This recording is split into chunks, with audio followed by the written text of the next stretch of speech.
talagang kakaririn na, no, ni Kuya Bal Santos yung kanyang pagdidemanda dito sa mga anti-kalingap at sa mga vloggers na sabi ng babalahura daw sa kanya, kay Edu, and the rest of kalingap beneficiary and vloggers, no? So, based sa kanyang recent live stream, talagang around the Philippines siya, no, sa pagsasampa ng kaso dito sa mga taong bumabati ko sa kanya. And of course, isa sa malamang at naririnig na rin naman natin ay si Kapeso, no, and sa mga nasa daig pa raw. So, hindi ko alam kung pati si Red Same, no, kasama sa sa mga makakasuhan. Now, magbibigay lang po ako ng sarili kong opinion about sa kaso-kaso na yan. And ano ba yung kahihinatnan niya? Kasi pare-pareho pong vlogger, no? So, karapat-dapat ba na magkaroon talaga ng demandahan pa? And magpupursige kaya or magpupurso kaya yung kaso-kaso na yan, no? So, ako po yung mag-share lang ng sarili kong opinion about that matter. But, bago po ako magpatuloy, welcome sa aking live stream. Kung bago pa lang po, welcome sa channel. Kung bago pa lang po kayo sa aking channel, please don't forget to like, share, and subscribe na rin po. And pakihit ng notification bell para maging aware kayo sa aking mga upcoming content. Any comment, suggestion, recommendation, leave it to our comment section, no? And matuto po kayo mag-fact check para hindi po kayo mapagsabihang fake news. At meron man kayong mga additional info, no, leave it on our comment section as always po, no? So okay, so narinig na po natin na ilan sa mga makakasuhan at prominente at talagang umamin na ay si Kapeso, no, dahil nga sa pagbabatikos niya. Siya yung number 1 na talagang nagbabatikos sa mag-ama, sa kay Hari at Prinsipe, because of what maybe he saw, no, na mga nangyaring nakita niya nung siya ay nanduroon pa sa Kalingap. Si part siya ng Kalingap dati. Sila Salcedo, no, marami po na makakasuhan. And tama po ba na magkakaso-kaso pa sila? Well, ako, no, just to be honest, kasi para sa akin pare-pareho silang vlogger. Na pare-pareho naman silang vlogger. Kapag may sinasabi yung isa, nagre-rebut yung isa. Di ba? Nagbabatuhan. Sige, sabihin na natin, hindi sumasagot. Sila Kuya Bal, no? Sila Kalingap Rab. Okay? Pero, after a few episode, mayroon naman silang mga sinasagot din. So, sasabihin na, sumasagot lang sila.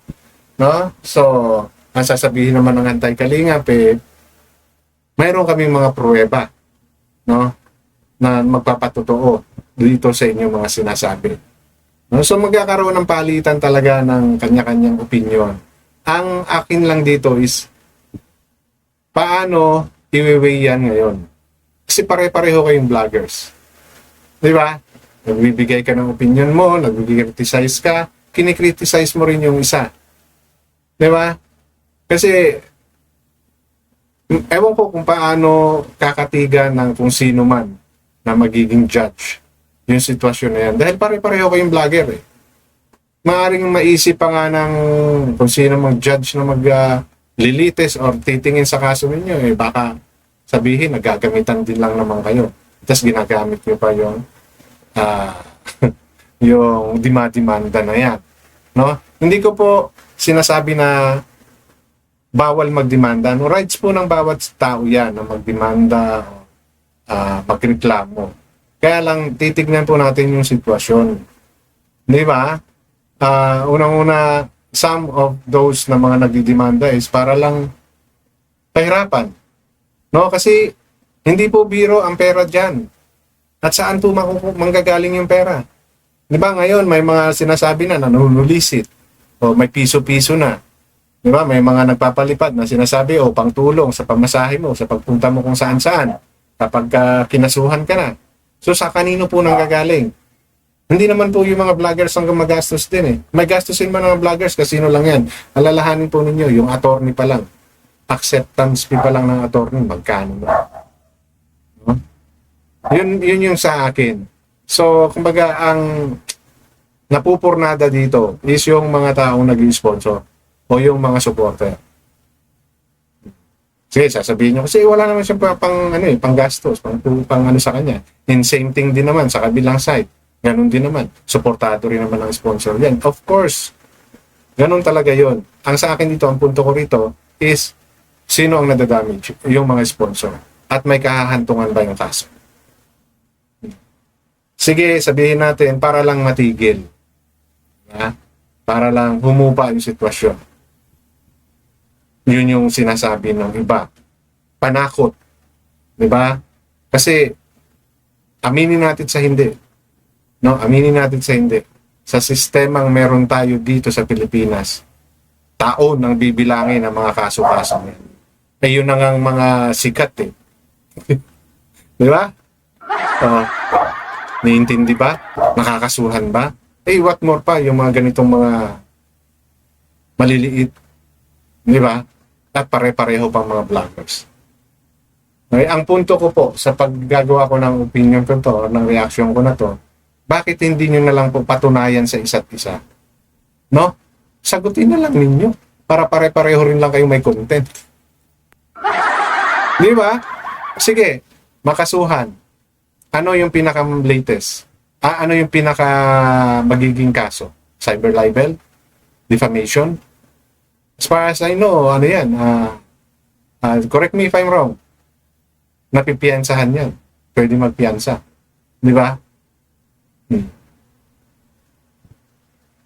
Tapos magbablog ulit. Gagawa lang ng ibang channel. Magpaparinig ulit. Diba? Hindi ko po sinasabi na hayaan. No? Ang sa akin lang sana, if ever na magdidemanda or gagawa kayo ng mga ganitong demanda, eh, make sure na kaya nyong tuloy-tuloyin yan. No?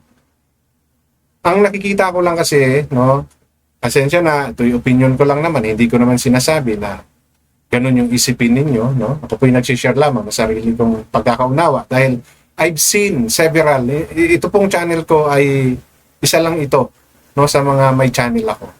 Nakita ko na po kasi sa ibang community na pinasok ko noon, na nagkadimandahan, bandang huli ano nangyari, wala na. Wala na po, gumastos lang sila pare-pare. Kanino nang galing yung gastos? Sa mga sponsor. No? Nakita ko na po yan. Hindi po ako yung nademanda. Hindi po. Yung ibang mga nakasama ko sa previous community. No? Nagkademandahan po sila. Talagang nagkaroon ng hearing. End up, nothing. Insufficient evidence. Hanggang sa nawala na.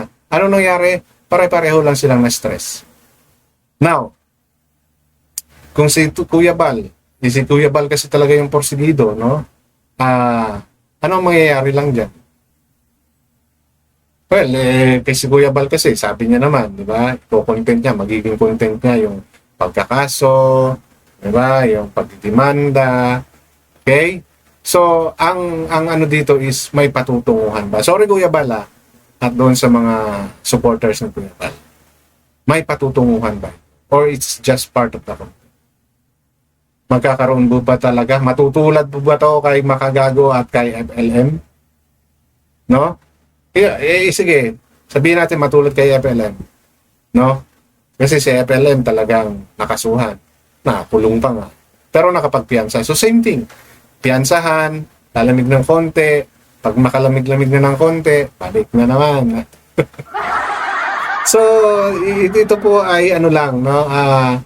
Kumbaga temporary solution lang ito doon sa kung ano man yung inyong hindi pagkakaunawaan. Ang sa akin, no, much better, di ba? Kasi tulad na sinasabi ko, mahihirapan lang kayo pare-pareho. Ngayon, if you're after, like Kuya Bal, is content, so ipupurson niya to. Ang akin dito hanggang saan?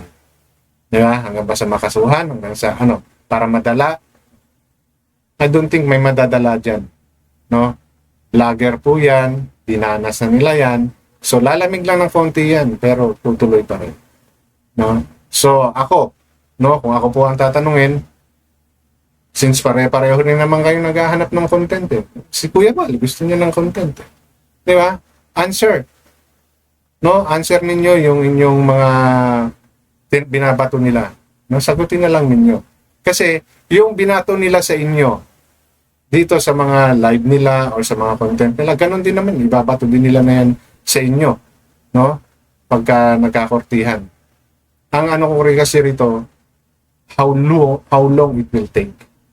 Diba? And siguro, tulad na sinabi naman ni Kuya Bal, ang kailangan nyo lang dito is pera, no? Para sa panggastos ninyo kung saan man siya magpa-file ng case. No? So, ngayon, paano magpupursigihan? Ngayon, isa pa sa napapansin ko kasi sabi nila, si Kapeso daw, biglang bumayet, hindi na bumaba na. Well, maaaring nag-iipon din si Kapeso, no? Ng kanyang sariling ebidensya, if ever na matuloy talaga yung kaso-kaso. Pero mukhang okay din sa kanya. Dahil sabi niya, kapag siya nanalo sa kaso, hahamulin niya ng danyos. Paano kapag natalo siya sa danyos niya? Diba? And kanino kukuha? Siyempre sa sponsor, sa mga supporters. Doon, totoo po yan. No? Hindi po sa pag-ano. Both side yan. No? Hihingi po ng tulong sa sponsor yan. So, sino magsasuffer? Si sponsor. Pag walang nag-sponsor sa mga yan, walang tumulong sa mga yan, so saan pupulutin yung mga yan? Diba? Hanggang sa manahimik na lang sila or magbenta ng ari-ari. Okay, ito po ay hindi para sabihin na wag na kayo magdemanda. No? Ang sa akin dito, once you started it, make sure na tatapusin nyo pare-pareho. No? Hindi yung mamimera lang kayo sa sponsor. Sorry to say, katulad po na sinabi ko sa inyo, I've seen a lot of that on the previous community where I am before. No, sa isa kong channel. Magkapera lang yung mga vlogger. Yun po yung totoo. No? Yun po yung totoo. So I hope dito makita ko talaga na mayroon talagang matatanggalan ng channel, no? Or tuluyang mananahimik. Ngayon, kung ito is kaso lang to maging pahirapan lang, ang sponsor po ang madadamage. Wala po akong kinakampihan, no? Ako po yung nagsasabi lamang ng opinion ko. Okay? Wala pong problema, magdemanda sila sa isa't isa. Demanda nila kung sa tingin nila masyado silang nakarabyado. Ang sa akin lang, hanggang saan kayo, no? Sa demandahan nyo na yan. Remember, both of you are vloggers. Lahat po ng involved dito sa kakasuhan ni Daddy ni Bal Santos Matubang ay mga vloggers. At si Kuya Bal ay vlogger din. Reklamo kay Tulpo ng Batalero. Ano nang nangyari? May progress na po ba? Sorry, hindi po ako aware kung may progress na po. Yung sinasabing nagpa-NBI daw, ano na po yung progress? Kung meron man po. No, doon sa pa-NBI. Pero yung sa Patulpo, yung reklamo, napuntahan na po ba ang Batalero ng Tulpo team? Ano na po yung nangyari? Di ba? So, I hope, no, ganun din yung sa kaso-kaso nito. No? Sana nga magkaroon ng result. Kasi, sigurado ako, hihingi ng tulong yan sa mga taong sumusuporta sa mga sponsor. Okay? Hindi po ako naninira, hindi po ako humuhusga. Ito po ay opinion ko lamang. Base na rin sa mga nakita ko. Alright, so wala po tayong personalan ha. At matuto po kayo mag-fact check para hindi po tayo mapagsabihang fake news. Hanggang doon na lamang, maraming salamat.